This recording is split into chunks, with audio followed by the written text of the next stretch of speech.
Здравствуйте! В эфире Солилецкое телевидение, в студии Полина Запросин. В первый день зимы Солилецк посетил чувашский велопутешественник Никита Васильев. В нашей съемочной группе он рассказал о целях этой поездки и о путешествиях в целом.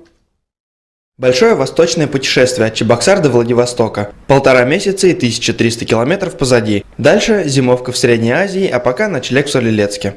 Этой ночью я написал в вашу Солилецкую группу в соцсети. Отозвались некоторые люди.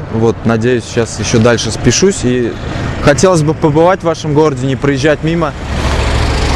Все-таки знаменитые озера ваши соленые. Желание путешествовать появилось еще в детстве, когда подарили географический атлас, рассказывает Никита. Позже поступил учиться на географа, но понял, что изучать мир лучше на практике, а в качестве транспорта выбрал велосипед. Велосипед – это самый независимый вид транспорта.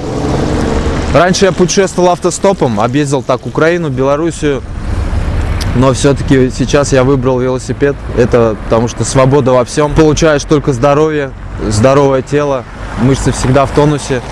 И люблю велосипед. Это транспорт будущего, велосипед, особенно в городах.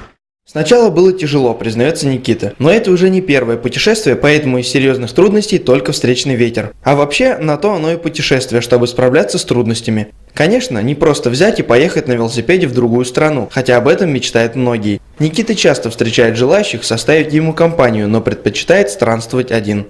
Не каждый решится в одиночку поехать сразу первый раз, поэтому бывает так.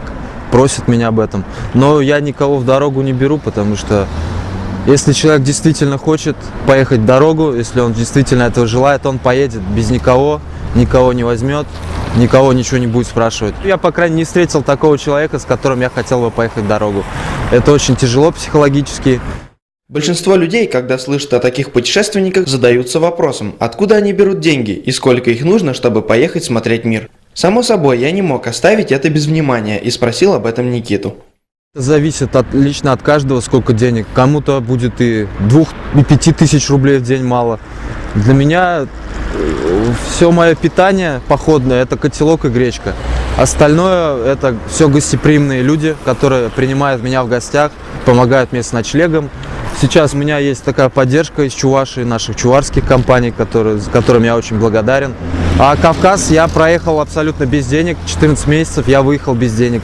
Это мой был первый опыт велопутешествия.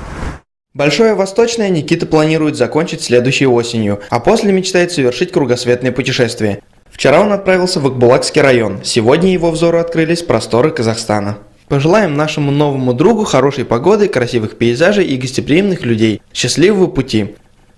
Зуфар Гаязов, Мурат Кадыров, Солилецкое телевидение.